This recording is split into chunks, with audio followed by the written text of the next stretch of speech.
Outside, and they can hear gunfire inside the school, and they start demanding that police go in, and they don't. And they say this is video of that.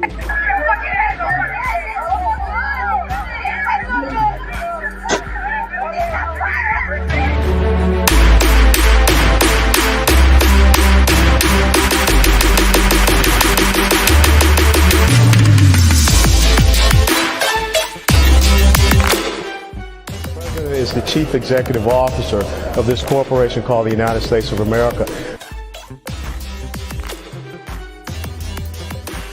The president is the chief executive officer of this corporation called the United States.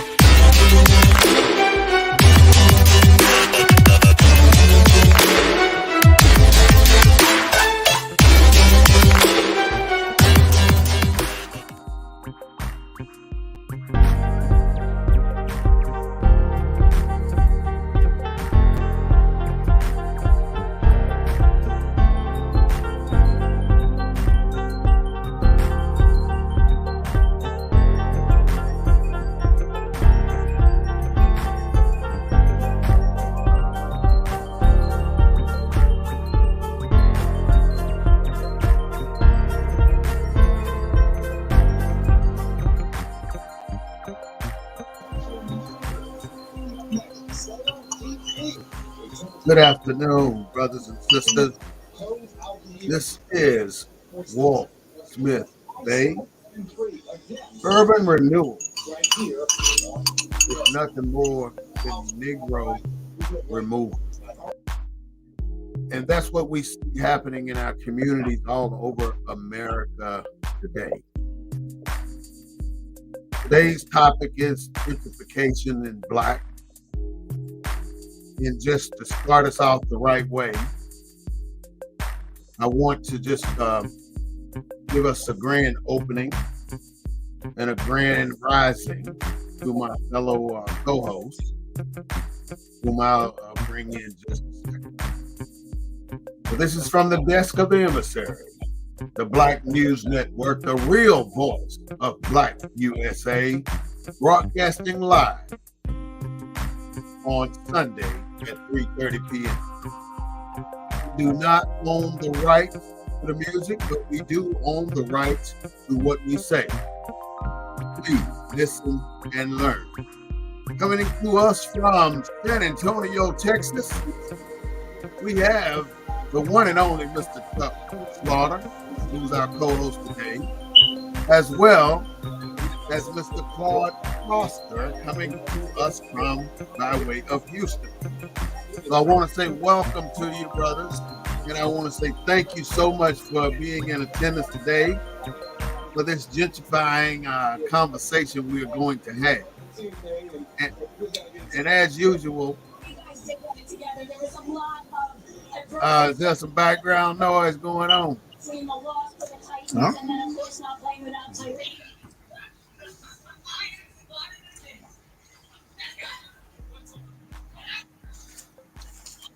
Did you get it? All right. As usual, I'd like to start off by giving you an opening about our topics and what we're going to talk about. And as I said a few seconds ago, urban renewal is nothing more than Negro removal, because it's happening all across our country today in all of the cities that you see scrolling across the bottom of the screen.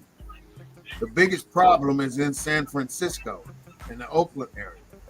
But it's happening here in San Antonio. It's happening in Houston. It's happening everywhere you go.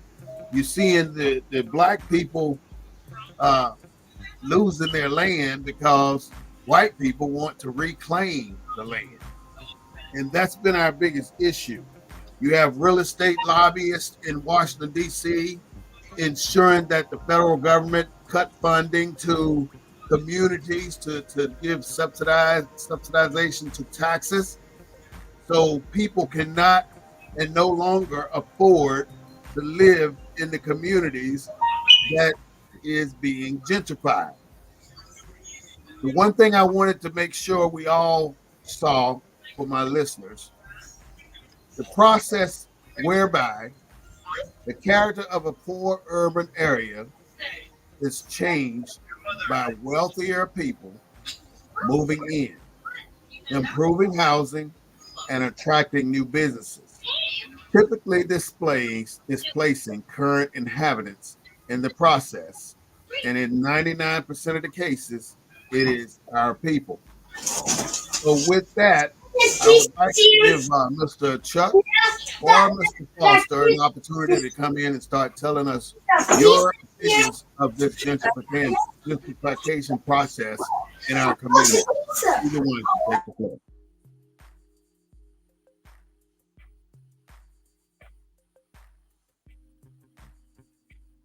Are you with me, Chuck? Go ahead. You got your mute on, Chuck. All right, you off now. Yeah, just trying to let some of this noise pass by. Okay. Yeah, well, I'm on a meeting. Okay. Yeah, good afternoon, everybody. How y'all doing? Thank you, and for allowing me to be a part of such an important topic. You know, we come to talking about gentrification. It is a lot of the minorities and poor people, mainly blacks, that are being displaced. And we wonder why that happens so easily. But I think we have something to do with it ourselves as well. You know, we don't protect what was left behind for us from our ancestors. I mean, Charles Williams spoke about that several weeks ago. We went down to his museum and we talked about it. And he said, man, they had the same opportunity everybody else. They had to protect what's theirs. So these people come in here and all these properties that's being there dormant, and being ate up by the taxes, and the people will come in and they'll buy the properties up real cheap, and then they'll sell them back to you at a very high rate, high price. The land. Then they go in there and like those buildings sitting right behind you there. That's all over the east side of San Antonio, flat tops and stuff like that. And they rebuild those buildings, and they run it in the neighborhood of what you bought the house for when you bought it. When your parents bought it a long time ago, they might have gave, $50,000, $60,000 for it. But now, when they build these homes they're looking at $350,000, $400,000 for some of these homes over there in that low income community, the footprint of the east side. So what's happening? Yeah, they're moving them out, but I always try to see is there a silver lining somewhere within that, because the people that is being moved out and they're moving into another area or whatever, but that area they're moving into is a step up from where they're coming from in a way. Problem is, 20 years from now, the area they moved them into is going to look like the area they just moved out of. So the people got to change their way of thinking and, taking care of what is theirs. If my ancestors went out and worked and investing in properties, trying to increase our family wealth, and then we sit back and let it get away, that's got to be on us. Okay, grand opening, Mr. Slaughter. Mr. Foster, come on in and tell us what's on your mind today. Well, I know what's on his mind. You know what's on my mind. I mean, you just can't ignore this racist government, past, present, and in the future, that created these so-called ghettos. It wasn't just urban renewal; it was also highway building. And you got to remember, back in the day, the focus on with HUD and all these agencies was building homes in the suburbs, building homes. That's where the jobs were. That's where the whites were. They built these massive suburbs, and in order to get people from the cities to the suburbs, they basically just went right down the middle of black communities, and basically just destroyed black communities, separated black community, and basically created the I won't say ghetto, because this ghetto is a 60s term, but created the communities we have today. And now we got gentrification. But people don't understand the role that HUD played in terms of this whole system. HUD, these programs, they built these public housing locations, monitoring systems, fixed it so residents that had a minor infraction couldn't even be on the grounds. They created this criminal justice complex that we got. They created this morass we have within the families. It was all created by our government. And the sad part about gentrification is it's the lack of our government, the people that we elected as a result of Selma, Alabama, as a result of the Voting Rights Act, are standing by and doing absolutely nothing while gentrification takes place. See, when the government destroyed our communities, we didn't have people that look like us. With gentrification, we got people that look like us that should be defending us from gentrification. Because what gentrification is doing, you're bringing white folks back in the black community and basically criminalizing the residents that are there, because black folks do things different than white folks. What's normal for us is abnormal to white folks. And they're picking up the phone, calling 911, 311, and every other kind of one that they can call. I'll give you a good example. The gentrification that's going in here in Houston. There was a business that's been operating for 30 years, a gym. They played music. The black community was comfortable with it. White folks moved in, and now it's nothing but noise complaints. And so our whole lives are being upended, and the people that look like us are sitting back and doing nothing. We didn't have people that looked like us in the 40s and 50s when they was destroying our communities. We got them now. So why is it happening today? It's called gentrification today. It was early urban renewal back in the 50s and 60s and 70s. Some of the biggest, go ahead. I'm sorry. So I guess that's the question. What are we, what are in fact, our elected officials are kind of participating in this mess. I was talking to Chuck. You got your state representative right there in Houston, in San Antonio, playing the low income tax credit game, because those displaced residents got to go somewhere. They're building the low income tax credit housing right oversaturating right there in a Black community. In Houston, it was so bad. You had a Black mayor get a violation of the 1965 Civil Rights Act, because Houston was putting all the low-income housing in majority minority districts. The government told him to stop it. So he came up with a scheme and created so-called these special areas of the city where they gave points if you built housing in the areas to ensure in the competitive system that the low-income tax credit will continue to be built in majority Black communities. So I'm just, for me, I'm saying, what are we going to do about it this time? It seems that we're participating in it instead of fighting it and standing up against it and making sure that the people in these communities are not displaced or moved, because the renters will go wherever the housing is built at. The people that are being displaced will go wherever they're building affordable housing. And they're doing it right under the nose of our Black political leaders. And you have not heard one policy agenda of either party to address it. Well, let's take it back to something you said earlier, and something Chuck was relating to. They took the interstate highway system and they cut through every Black community that they could find to drive this highway through. Now, we can go all the way back to 1824, when the city of New York took Central Park from 225 Black farmers to make a park, and they eminent domain that area to move them out. So what I'm seeing here is they put, when we have a neighborhood, it's not because we chose that neighborhood. Every neighborhood that the Black community has was given to us. We didn't, there are some that are isolated incidents, but for the majority, if they're in a city, they gave us that particular neighborhood. And in, I'd say, 8 out of 10 major cities in this country, the Black neighborhood is on the east side. The Martin Luther King Boulevard is on the east side.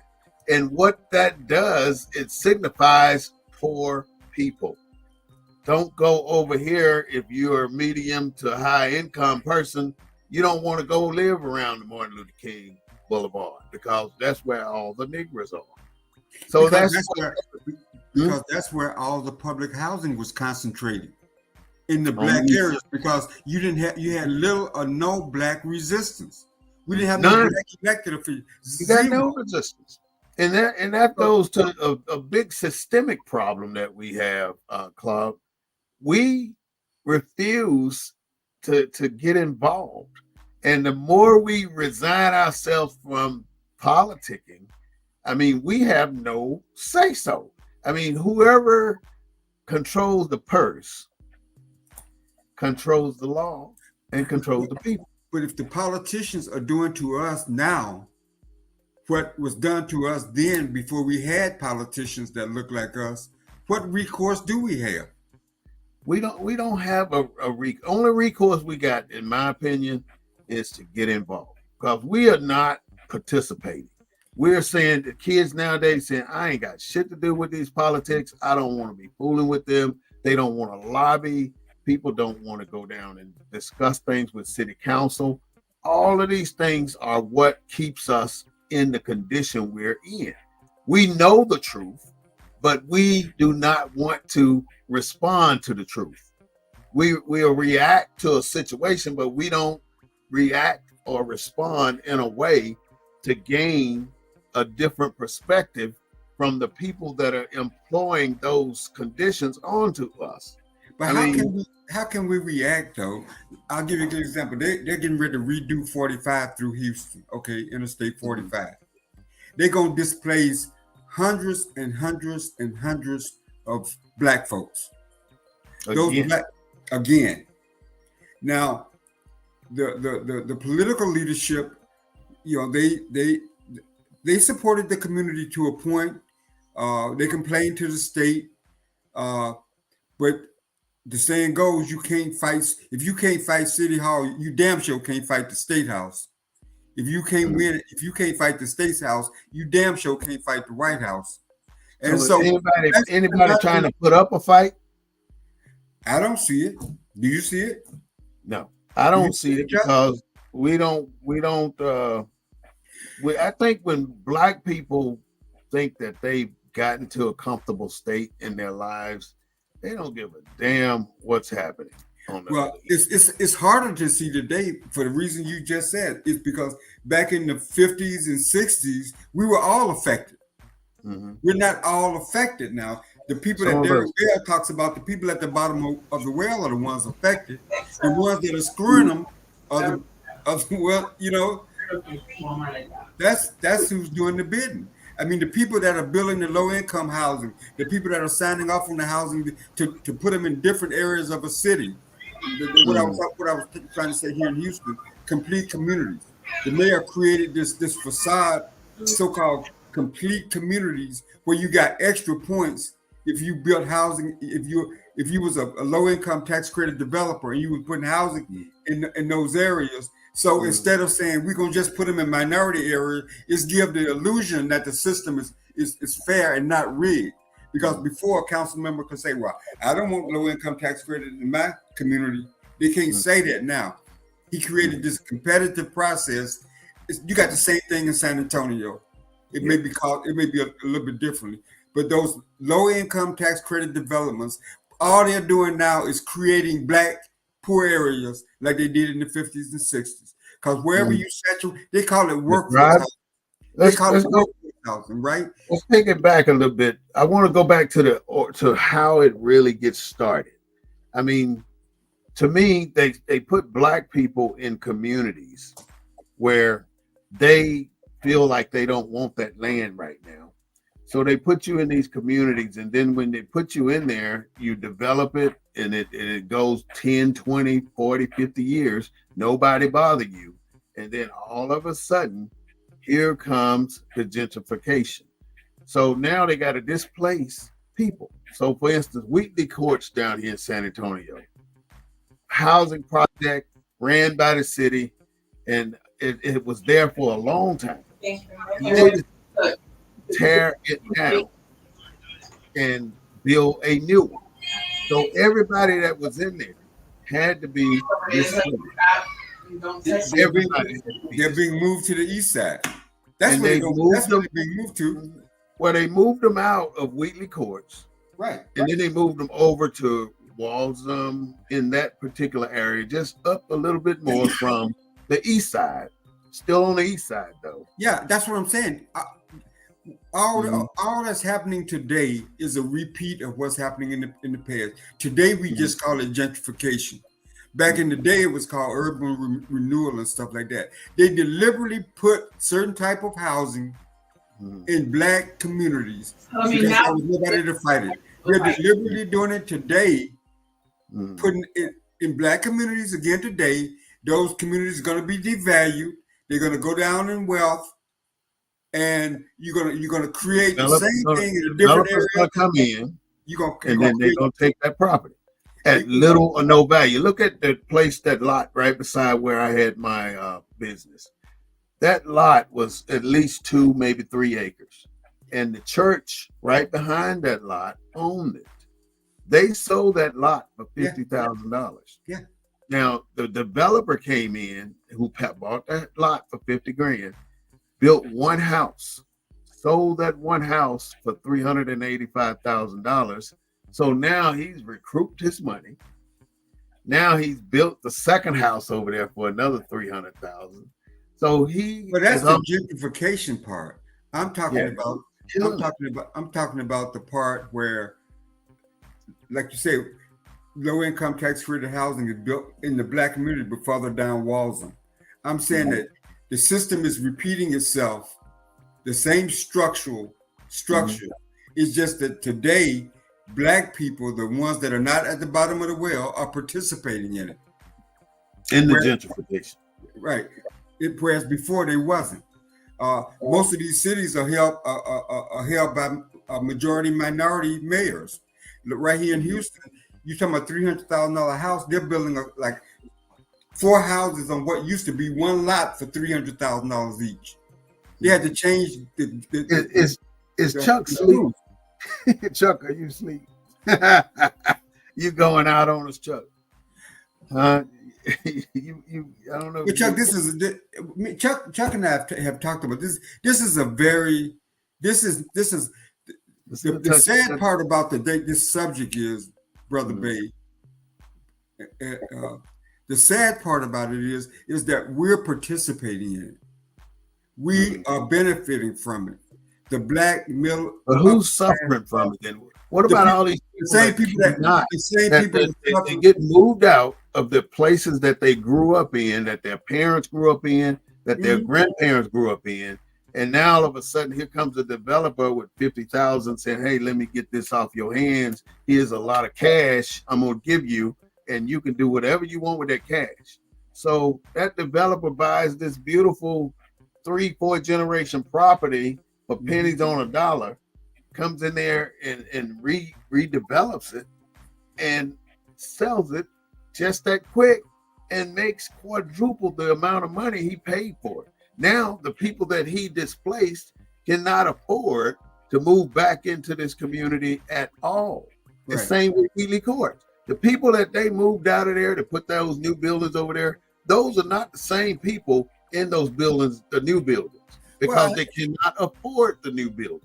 Now, in some cases, it depends on how it's working. Like in some places, they are putting in, so they don't have the. See, you got the gentrification, but they're also building affordable housing in those areas as well, so people don't have to leave, so that they can stay there and they can. You saying they buying the houses or they renting the houses? They're affordable housing being built, but there are also affordable rental units being built.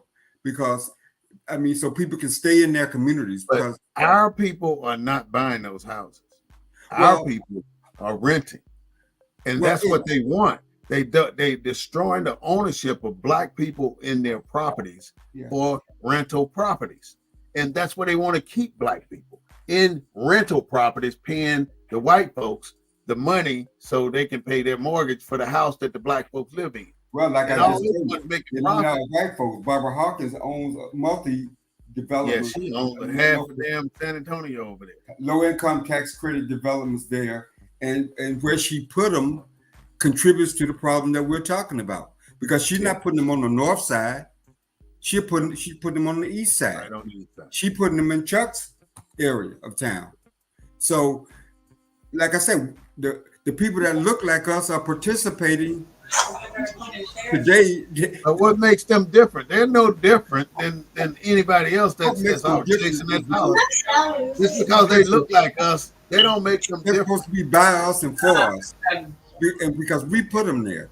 So they should understand these policies. They should understand the reason why you got to, like I just told you, the mayor of the third largest city in the country got found guilty of violating the 1965 Civil Rights Act based on his policy. I mean, did you expect anything different though? Well, what I'm saying is it ain't just the white people.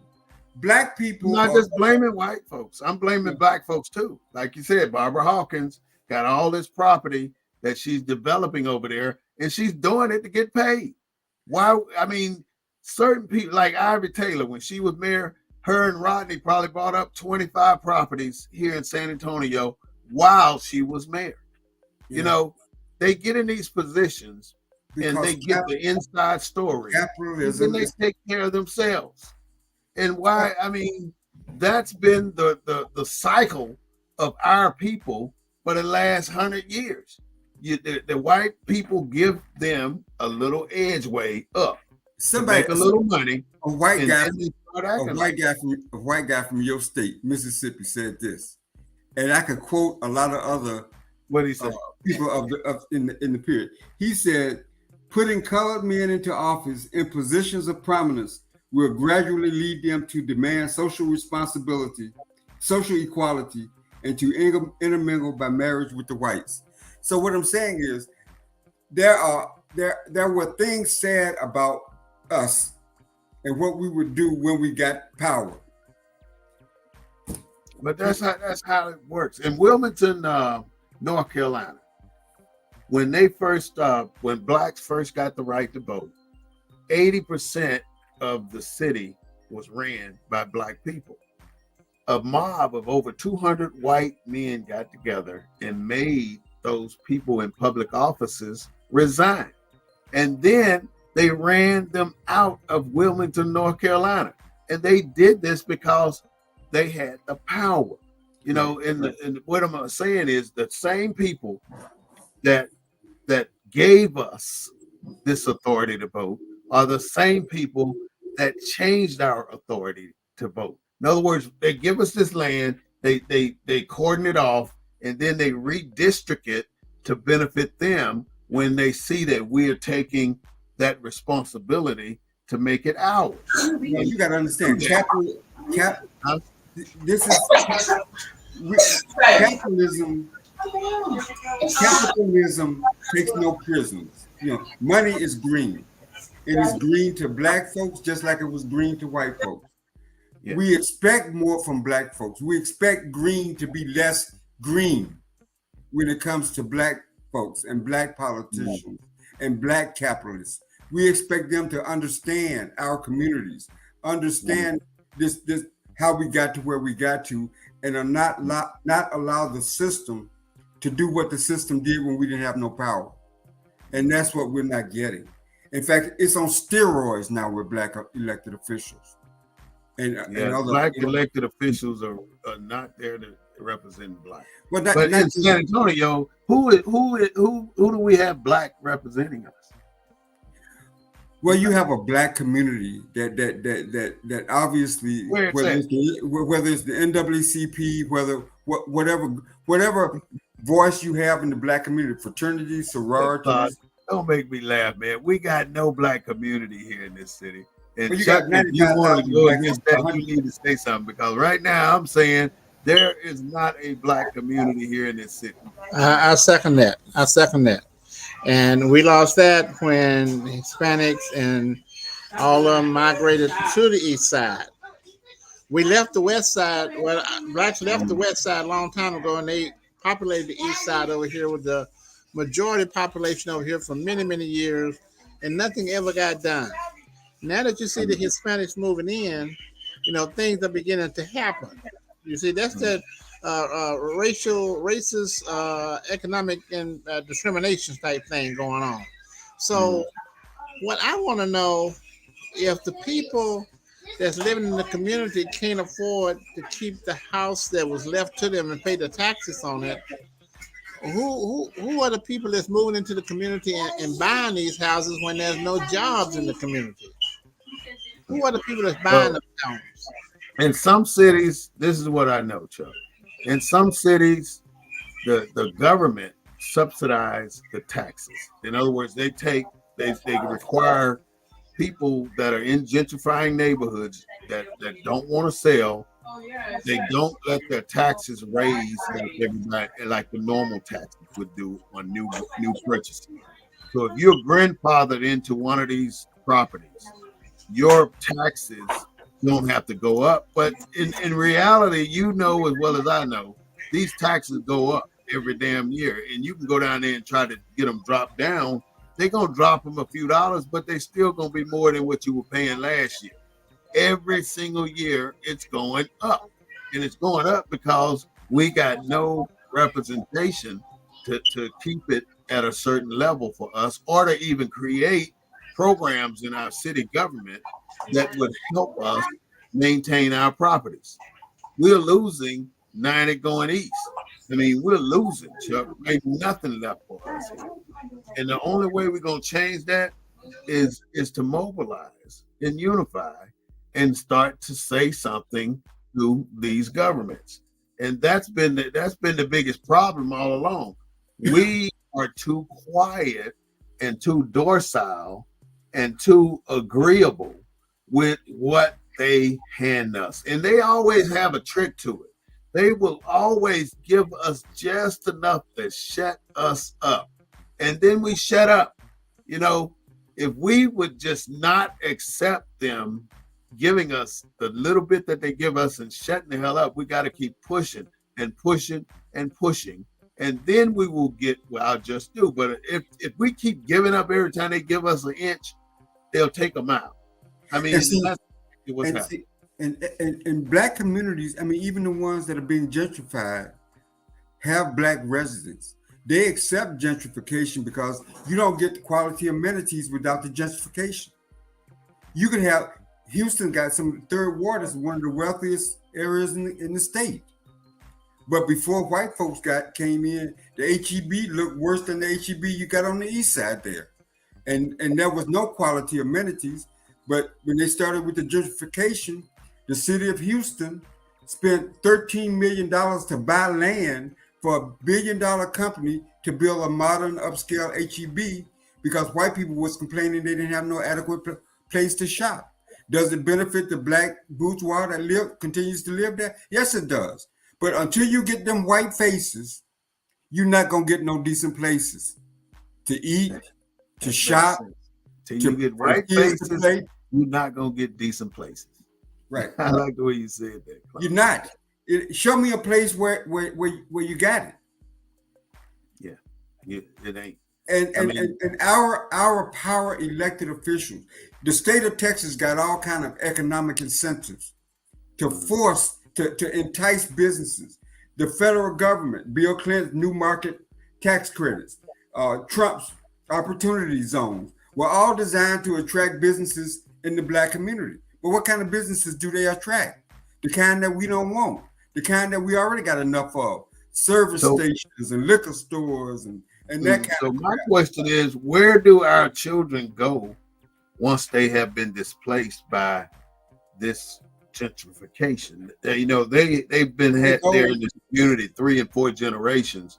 Then all of a sudden, our children, our grandchildren, cannot grow up in the same neighborhood that we grew up in. We got to move them somewhere else. And they go wherever the housing is available. They go wherever there's cheap housing. And the cheap housing looks like us.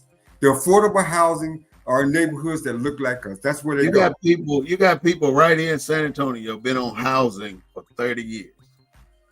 30 years. Yeah. So that, and then the grandmother is on housing, the mother is on housing, the child is on housing, the great-grandchild is on housing. And it's just generation after generation of milking this particular systems, and then got the nerve to complain because you got roaches. I'm just saying shit like that. Well, right there in Selma, right across from Brown Chapel Church, you got Nathan Bedford Forrest, the white racist Confederate general, NBF homes. Those homes are still there. They will not tear them down because now they're almost historic as the church is, as Brown Chapel is.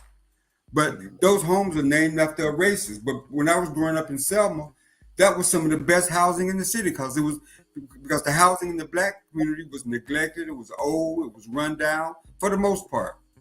They didn't start building new subdivisions, at least in Selma, until the late 70s, 80s. So they never built up our communities. No, they never fixed the streets. They never put sewage drains in. Look, they just now put a sewage. We got elected officials that look like us, and you grew up in Mississippi. We finally started to get paved roads, street We lights. still got a gravel road in front of my house, and I've been in the city for 40 years. Okay, someplace.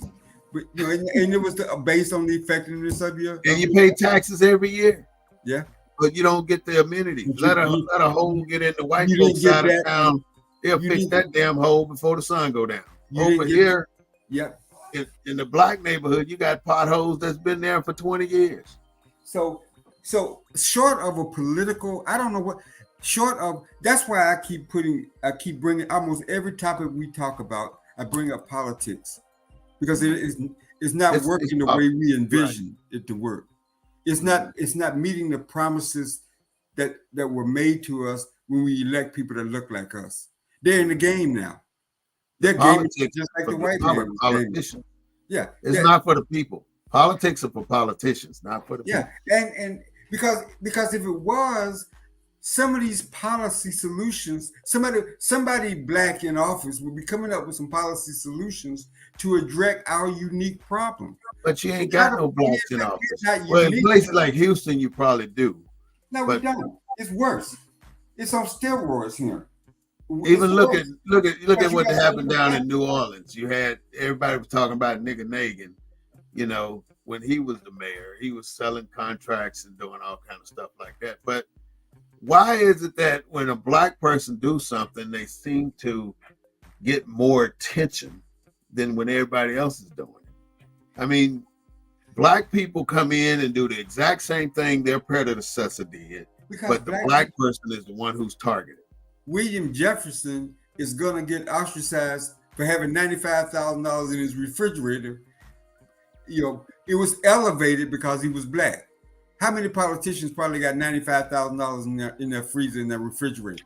Look at the one that they just busted, where the wife ran over somebody and killed him, and then he had $500,000 in gold bars in his house. See? But ain't nobody raising no hell about that. No, he's a senator. He still got his damn gold bars. His wife's still walking around free when she done killed a person that allegedly had been doing business with them.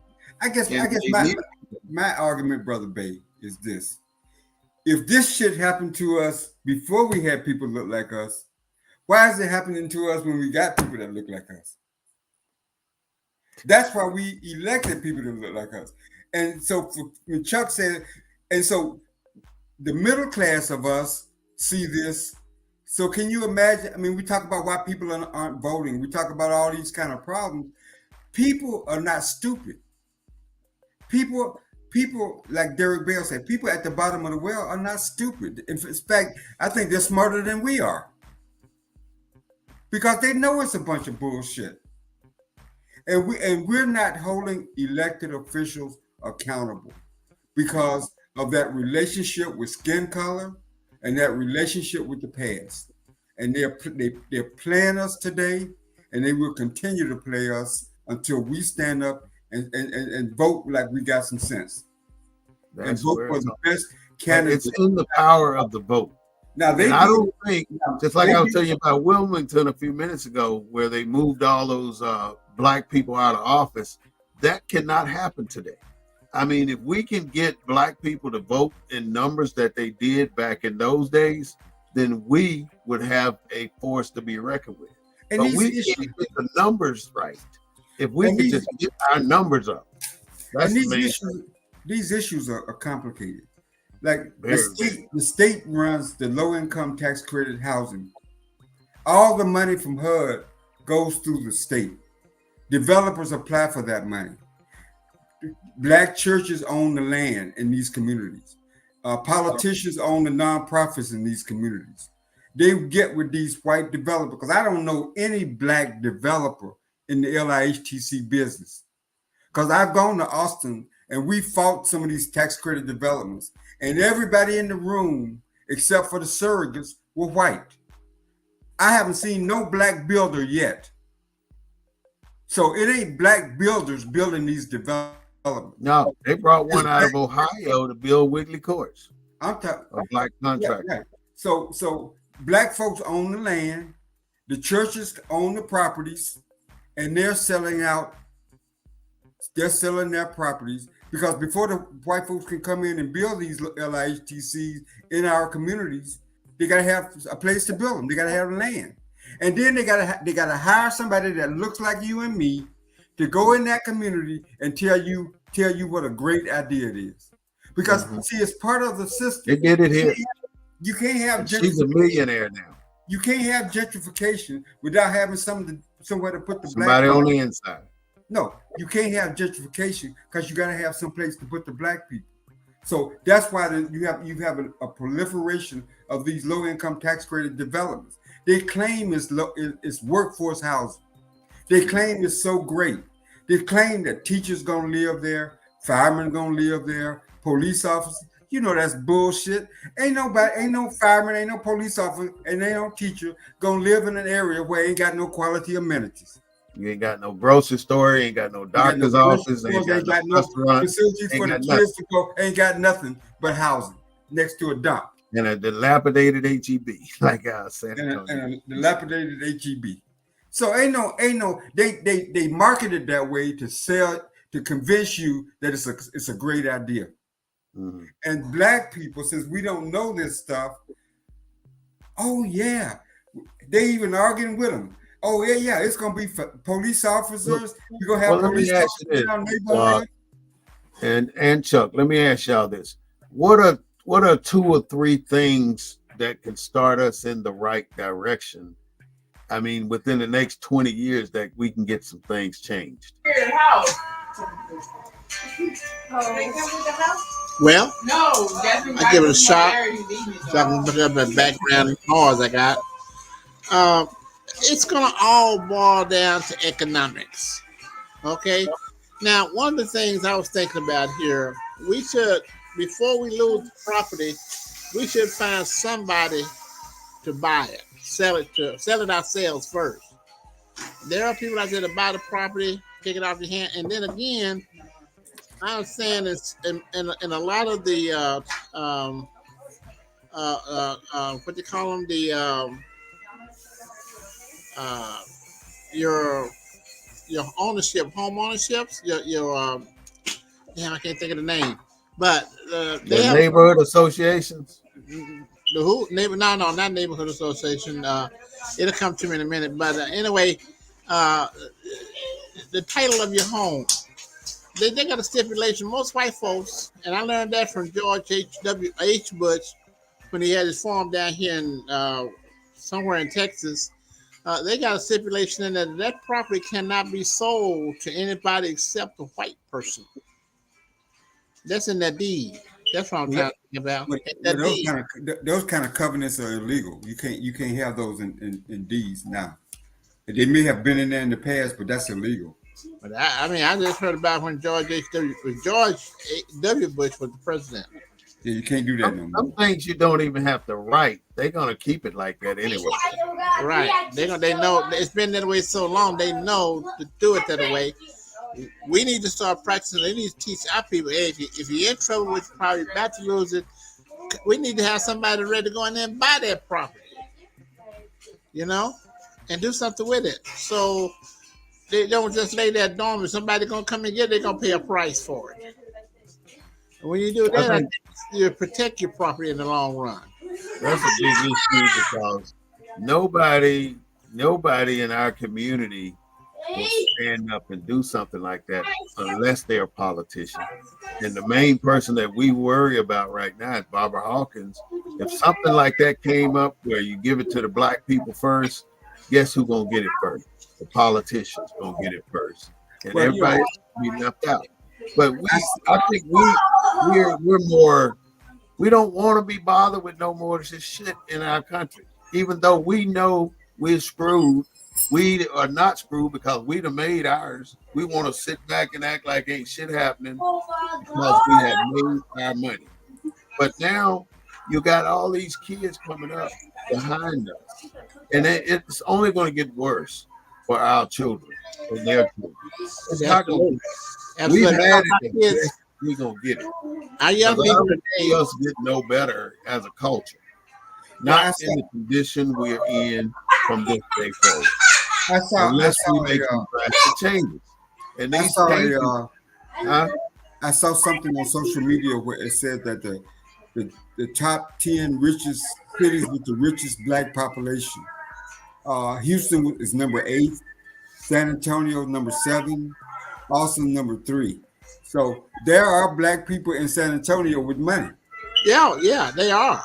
So why aren't they buying up the property? Why aren't they? They don't live in San Antonio. They want a They property. work in San Antonio, but they don't live in San Antonio. Well, Where they live, Chucky? Out in the suburbs. this says they live in San Antonio. So Well, I guess Redland and what's that, Stone Oak areas and like that. That's where most of the wealth is, North San Antonio. and that may be true, but they got that. But what I'm saying is the wealth is in San Antonio to do exactly what you're suggesting. That there's wealth in San Antonio in black people's hands to do what you suggest needs to be done. I think it's fixing to come my way too, because Floyd Wilson, who's a vice president or something down in Frost Bank, black man, had blew me off at first, and then he said, "Well, I got a friend that I'm gonna talk to." This friend he talked to apparently knows me and knows of me, and said, "Well, yeah, I'm a little busy right now, but I'll help him." And then this brought Floyd Wilson back on board. So now come January, January, we're going to have a conference with two financial people to get the African American Capital Reserve Fund up and running. Here's the thing that you're missing. If let's just say black people buy up the property and they reinvigorate the community, will the black middle class move back to a black community? See, this only works with white on the white side, because white people when they buy up the property and they build a $300,000 or $400,000 house, the white people will move back in. The white. I think this is what this is. Why is it that the black middle class would not move back? That's a good question, and I think some of them might be moving back. They just got out here where they just started living a good life, and now we got to revert and go back to the inner city. The reason why a lot of people are buying up that property around, because they want to bring San Antonio back towards, the inner city, downtown. Want to promote downtown San Antonio. Got ATB and all that kind of stuff going in down there. So the Alamo Dome is in the future will be considered the center of downtown. So that means it's going to be growing northwest, southwest, and east, and like that, to make that the center. I remember when this here project started back in 1995, and the corridor was from W.W. White Road all the way down to I guess LaSawyer Street and downtown, that little Houston and Commerce corridor there, and from 35 on the west side, and I-10-90 on the east side. So that was the zone that they've been working in, and they said by the time they finished that, the Alamo Dome will be the center of downtown. So they've been working on this for a long time. So you've already said sell ourselves the properties. And in order for us to sell ourselves the properties, we've got to have significant people engaged to sell to. But right now, we don't have that. So it's got to be something bigger or something more simpler that we going to have to do to get something. Because ask yourself this question: in certain black communities, I mean, you got wealthy black people on the east side now. You got wealthy upper middle class black people on the east side. But being black is not bringing the quality amenities. The quality amenities only come when you bring in white folks. Because you got black people there, you got black middle income people there. Don't they deserve a better HEB? Don't that community deserve better amenities? So bringing more black faces there ain't gonna change that.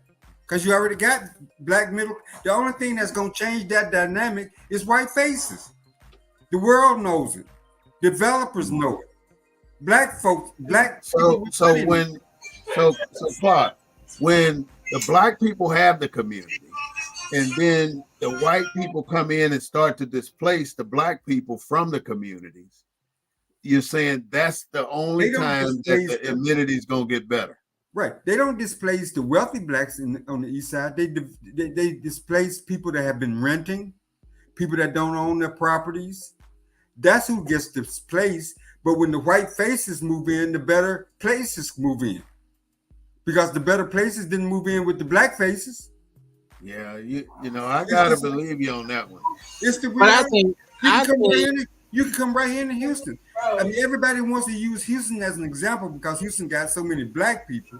Most of them are in the suburbs, and the black faces in the third ward were there, and there wasn't no proper HEB. They built a little shabby HEB. You couldn't even hardly move around in it because black people with money, you know what their attitude is? Well, I can go over here to the Galleria area. I can drive over here. Until we get a sense of who we are as a people, until we see the value in ourselves, nothing's ever going to change. Because those of us with money will always exit out because you can now because of the civil rights movement. So you always exit stage left. If it ain't in the community, I'm gonna exit stage left to go get it. I'm gonna exit stage right to go get it. And the people that that's part of the problem. See, that is part of the problem. Instead of staying your course and staying home and reinvesting in your community and building it up, you will run to where it's already been built up by somebody else. So you don't have to do the work. But see, it's something you're missing. The people that on the east side, the middle income, the middle class people, the upper middle class people on the east side, them the ones that don't want the damn low income tax credit being overly built in their neighborhood. Because they know if they can't bring quality amenities based on their economic status, you know, bringing more low income people into the community ain't gonna bring none. No, and I think that ain't the answer. The answer is to bring in more good paying jobs so that people can stay in their homes. That's what the one of the cornerstones of what we need to do is economic power. Good paying jobs started this shit in the first place. That's why you got the suburbs, because the jobs didn't want to be in the cities where the black folks are. They moved to the suburbs where the white folks were. That's why we got this mess in the first place.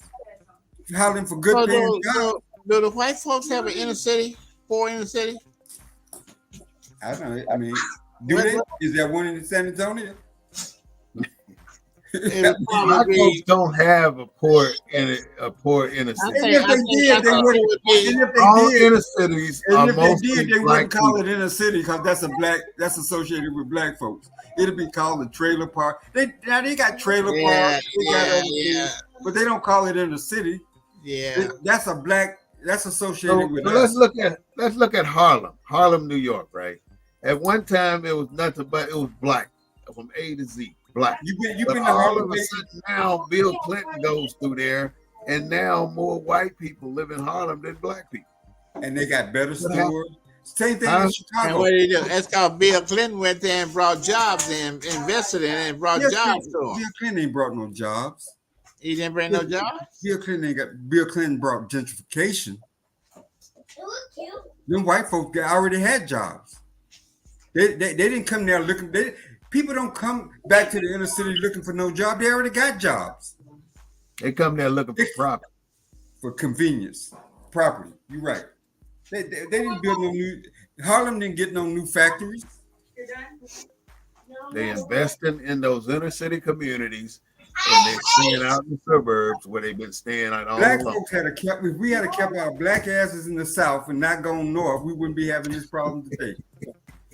Where the hell we gonna stay in the South? We got black folks in the South right now doing 10 times worse than most black people out here doing. But what I'm saying, black folks in the South at least have their land. They had their own. Now, because when we went north, we didn't own nothing. Everything was owned. We was in tenements and shit owned by the Third Ward. Ain't a traditional black community that was owned by the Jews. The Jews picked up and went over there to Braeswood. Took their school and everything. That's what black folks moved into. There wasn't no black neighborhoods. They moved into leftover neighborhoods. That's what you said. Black folks, they was renting houses to black folks with no air conditioning in Texas. And with the gentrification, when they're moving them out, they're going into another neighborhood that is been used before. They're not going to use like you just got to say. They're going to another neighborhood. This discussion is one. You asked for three things. This discussion is one of them, because we don't have these kind of discussions because the politicians ain't having them. I mean, you in San Antonio, when you had a discussion, a broad discussion led by an elected official in San Antonio about gentrification? No, because they're part of it. They're benefiting from it. They're capitalists. Hakeem Jeffrey got $74 million as the leader of the minority party in the House. He's the only black in the Congress, got $74 million. How do you think he got that? $174,000 salary. Hell, you can ain't that much investing in the world. He's the only one. And so the same thing's true at the local level. Black folks create these nonprofits. They got this. They buy this land, and then they sell them to the highest bidder. Capitalism. It's all about the capitalism. It's all unless we hold them accountable. But we can't hold nobody accountable if we don't get involved. I mean, I'll say this to the day I die. If we don't muster our vote as groups, as unity, we are going to be doing just what we're doing now, discussing these issues. What do we? I mean, how do we know what to vote for? The system. How do we know what to vote for? You decide. For instance, man, this is what I've always envisioned. If we ever get enough people that can unify, then that group can go and analyze whatever is going on and then pick a particular route to take and take it. Right. But if you are out there, one over here, one over there, you ain't getting nowhere. Because let me just tell you something. I looked over some names the other day, and I came up with, I'm going to just read you these names, and you'll start to see the pattern.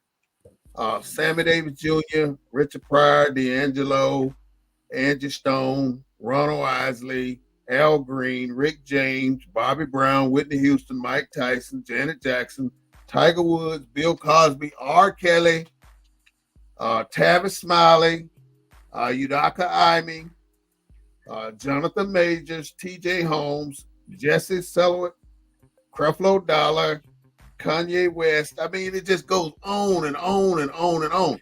All these people with millions and millions of dollars. Every single one of them have been a target for some political or government agency to bring them down. Why? That's a lot of folks. A lot of folks. And that's that ain't even a grain of salt compared to how long the list is. It's right. A lot of our people suffering right now. Michael Vick for kicking a damn dog. He got jail. You know, Tupac, Biggie Smalls, I ain't even went down that route. Yeah, but and then let somebody like Snoop Dogg just survive and be all of this and all of that. You know, we got some badass priorities. Our priorities are effed up. And I mean F with a capital F. Well, first of all, before we get into the black and white, we're a capitalistic democracy. We're the wealthiest country in the world. In the world, think about that. We're the wealthiest country in the world. The wealthiest, that is number uno. Everything else is below that, and there's nothing above it. But we thought that if we could elect people that look like us, they understood that. They understood that there was capitalism up there, but I'm not going to try to reach that far up before, because I'm going to uplift my people. And that ain't what we got. And until we figure out how to hold them more accountable, and if that means voting outside the two-party system, does that mean voting for people that don't look like us? Because we haven't tried any of them. I mean, the blackest district in this country, I think it's the second congressional district in Memphis, Tennessee, where Dr. King was shot. Congressman Cohen, he's a white guy representing those people. So obviously they got fed up. Because he's a white one, and he's been in Congress. But the Congressional Black Caucus, he probably got a lot of good ideas. but he can't join the Congressional Black Caucus because he ain't black. But he represents the blackest congressional district. But them same Negroes can represent. Well, I can't represent just black folks because I got brown people and yellow people and red people in my district. So they can't just represent black. They can't work with a white man to represent us because he's not black. But they can represent everybody else who ain't black. So until we, somebody once said that false knowledge was more dangerous than I used to think that ignorance was more dangerous than false knowledge. But I think false knowledge is more dangerous than ignorance.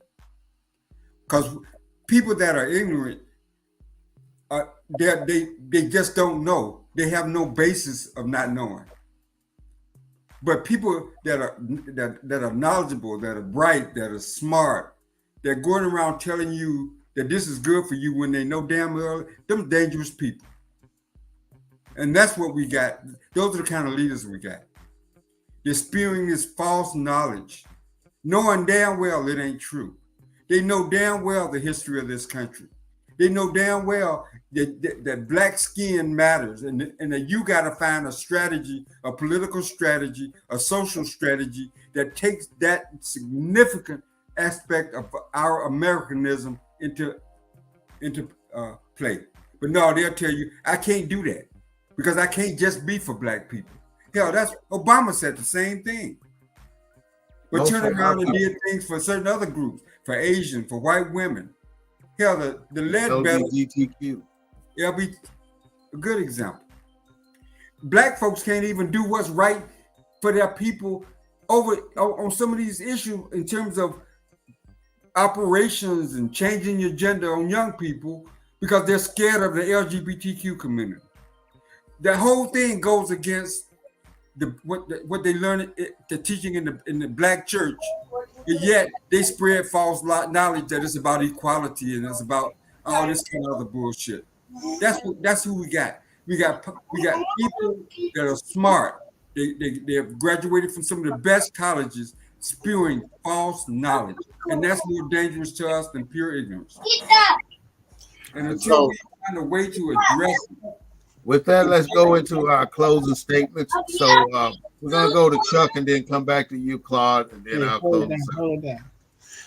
Yeah, I was going to interject and say something. I forgot what I was going to say, though. But I think what Claude was talking about, I lost my train of thought. What was you talking about, Claude? No, I was just talking about, I'm on the show from a political perspective, so I always bring politics in it because politics. That's that was my statement. I was going to say this, that until we as black people come up with an agenda of our own, what do we want? Yeah. What we want for our people in this country, and right now, we should be standing up just like the Hispanics did today in Washington and called out the Republican Party as being a racist party because of what they're trying to do on the border. Okay, and until we step in there and say we join the Hispanics in calling out the Republican Party as being a racist party since they killed affirmative action and did away with DEI. They made discriminating against blacks legal in America. Until we make that a part of the program going into 2024, and that's the one place we can start right now. We may have to put up with Biden for another 4 years. I'd rather put up with him for another 4 years, be angry with him because of what he didn't do as far as getting the voting rights bill brought out and the John Floyd. You honestly think Biden could make it another 4 years? Yeah. I'm not gonna fall for that trick that he's too old. The man got knowledge, a lot of knowledge. You know, we might not like what he did with our brothers and sisters, but we can punish him. We can punish the future. We can put a message out to future politicians that want our vote. We understand Biden and Kamala Harris put a lot of black men in prison. And under when Biden was running for president the first time, the black woman was the backbone of the Democratic Party. Okay, but now what is he doing? He's reaching out using black men to try to pull that black male vote in, coming out here with some entrepreneurial program, got some young black brothers up there boosting him up on that end. I'm not gonna fall for it. I'm gonna vote for him as an alternative to having to vote for Trump or stay at home. That's the only reason why.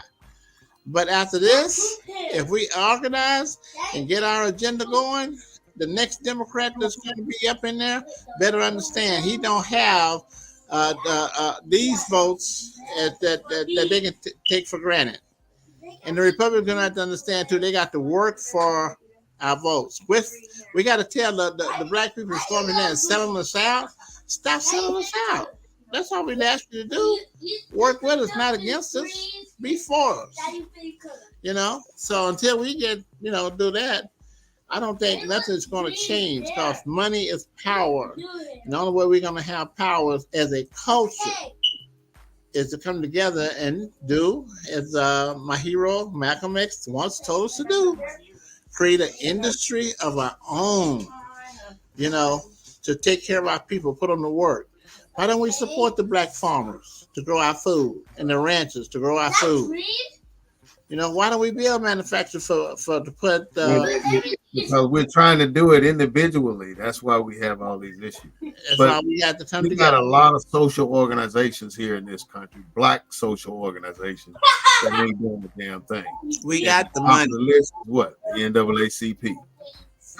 I've been here over 20 years, and I have yet to hear the NAACP handle a single issue of discriminatory behaviors in this city. Over 20 some years and not one.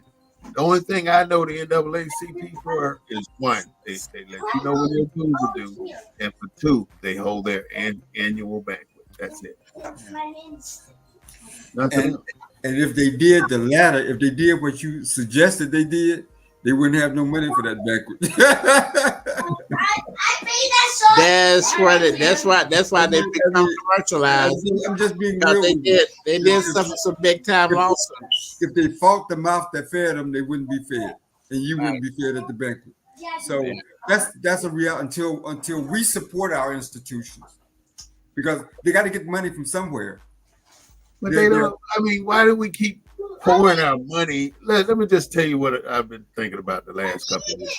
This is the giving season. This is Christmas, Thanksgiving. Everybody's going out here trying to give away something. We're giving away turkeys. We're giving away plenties. We're giving away back to school clothes. We're giving away toys, school supplies, Christmas gifts.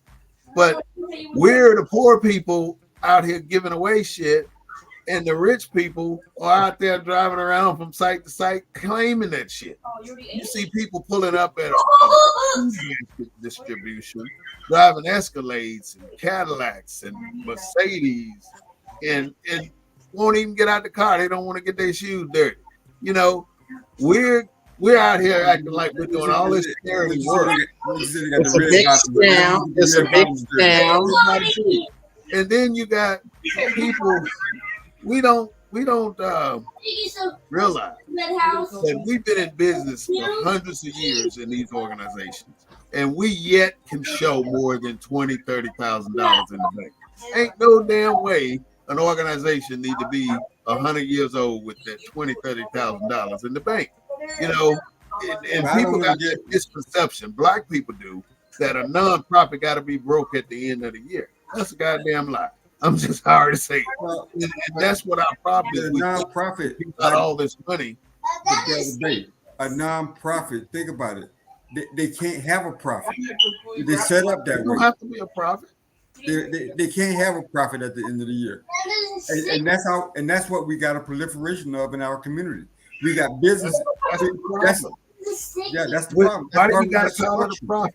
That's part of that. Because we got all these nonprofits because the government, this structural government set this shit up So white people can don't make donations at the end of the year to the NAACP, to the Urban League, and other organizations, get a tax write-off, and these organizations don't question why they ain't hiring enough black people, like Chuck suggested.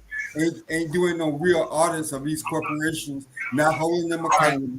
God, what determines a profit? It's okay. Let me talk to my best friend.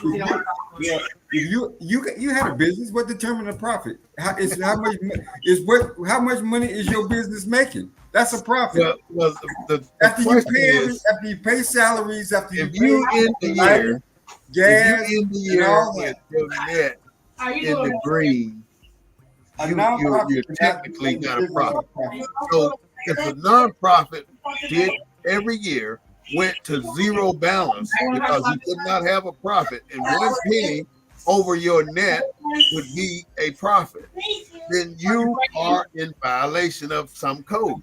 So that concept to believe that you can't have a profit as a nonprofit, it don't make no damn sense.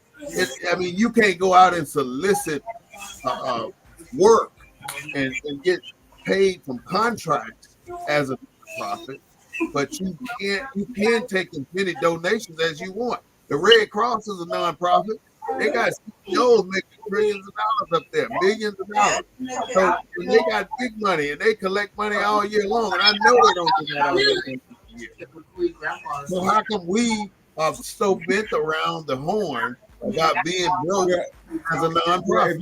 If you want to go change the tax code and the tax law, I mean, it ain't for me to change, but it's for me to recognize game.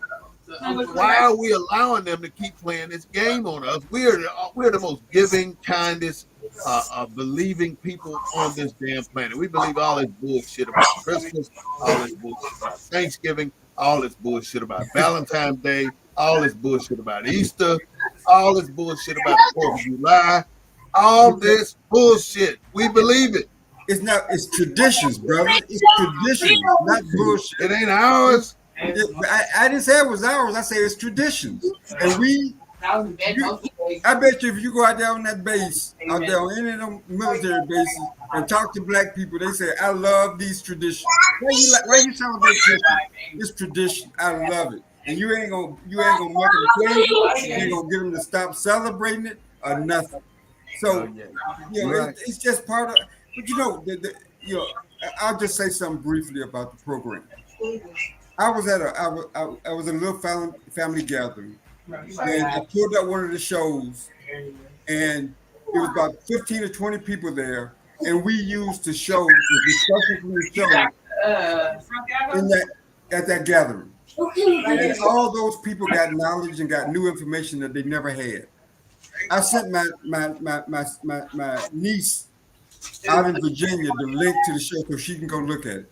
Now she's going to look at it because I'm on the show, but we're talking about some heavy, and I think that's how we began this movement of start the movement back, getting rid of false information, getting people to think. All right, and I want to applaud you for having the kind of agenda that you bring to the show, and allowing the freedom. I got a question for you.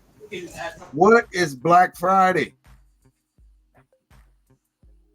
What is it? Black Friday? It's a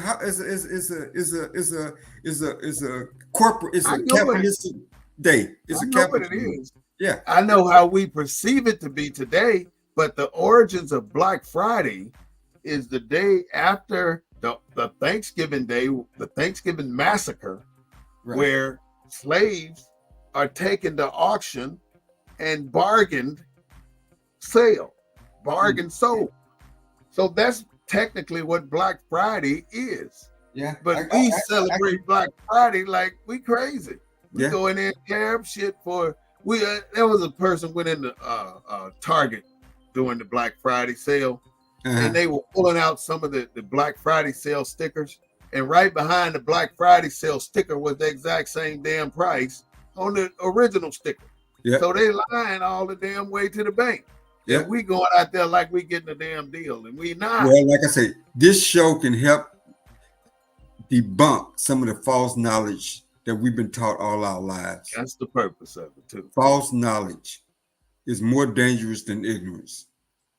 and those of us that are walking around on this earth with what we've been taught, and then we wonder why we're in the condition that we're in. So, all right, so we've been on a little about an hour and a half. So with that, if you got any last remarks, go ahead and say it right now, and then I'll just proceed to no, I think it's been said. I think this time should be back to you to wrap up. Okay.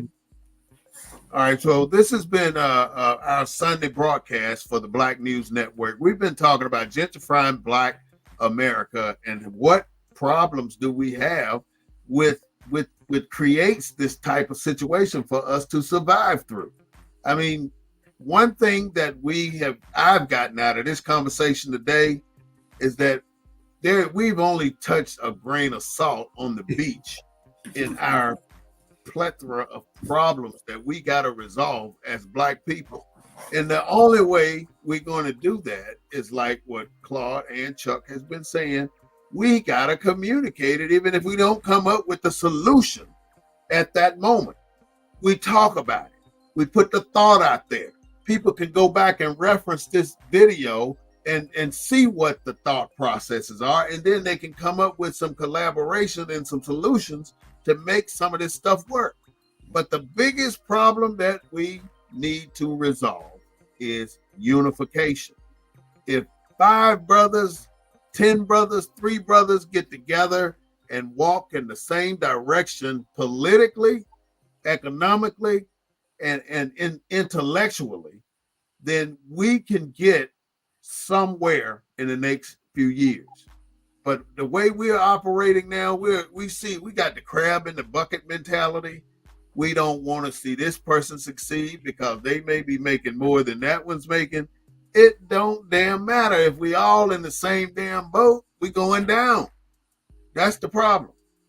So with that, this is the Black News Network, and it's from the desk of the Emissary, the real voice of Black U.S.A. We're broadcasting live on Sundays at 3:30 and again on Wednesdays at 6. But like I said before, we're creating a new format. It's not available yet, but when it's ready, we'll launch it. It's not quite ready yet. We do not own the rights to the music, but we do own the rights to what we say. And I want to thank our guest today, Mr. Chuck Slaughter, and our other co-host is Mr. Claude Foster, who represents Houston. So thank you guys so much for watching our show today, and we'll be back again on Wednesday at 3:30. Don't forget to go to our YouTube page, BNN247, and subscribe. Don't forget to go to our webpage, www.bnn247.org, and see what we have to offer. But we appreciate you following us on TikTok, on Instagram, on them other social media platforms. So with that, have a great day today and a better day. Excuse me, on a point. You gave 2 different times on your Wednesday show. Is it 6 o'clock, not 3:30, Yeah. right? Yeah, 6 o'clock on Wednesday and 3:30 on Sunday. Okay. Good. Good.